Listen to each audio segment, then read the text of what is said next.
Hello বন্ধুগণ, দুই শালিকা আপনারা দেখতে পারবেন। সবার সামনে থেকে ঝিলিককে কিডন্যাপ করে নিয়ে গেল জাদুঘর। লাইক দিয়ে বিস্তারিত জানতে থাকুন।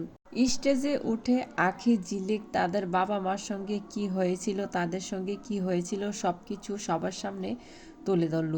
তখন এক পর্যায়ে বলে দিল এ সব কিছুর পেছনে একজন মানুষ, সে হচ্ছে পিয়ারকে। তাকে আমরা উপযুক্ত শাস্তি দেব। আখি ঝিলিক বলে দুই মেয়ের রাজকন্যার জীবনে এসেছে রাজকুমার। একজন থাকে বস্তিতে, একজন থাকে রাজপ্রাসাদে। দেবা, ঝিলিক, আখি, গৌরব স্টেজে সকলের সামনে নেচে গিয়ে সবাইকে মুগ্ধ করলো। এক পর্যায়ে আখির সামনে দূর থেকে একটা মুখোশ পরা ছবি ভেসে উঠল।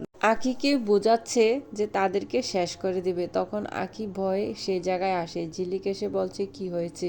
তখন আখি বলছে একটা অদৃশ্য চেহারা মাস্ক পরা, সে আমাকে ভয় দেখাচ্ছে। তখন ঝিলিক বলে আখি ঝিলিক, যেখানে ভয় নাই সেখানে আমরা মরতে আসিনি, আমরা মারতে এসেছি। তখন জাদুঘররা এসে বলে পুরোটা অনুষ্ঠান আখি ঝিলিককে নিয়ে, তাই আমরা অনুষ্ঠানের শেষ বেলায় আখি ঝিলিককে নিয়ে একটা জাদু দেখাতে চাই।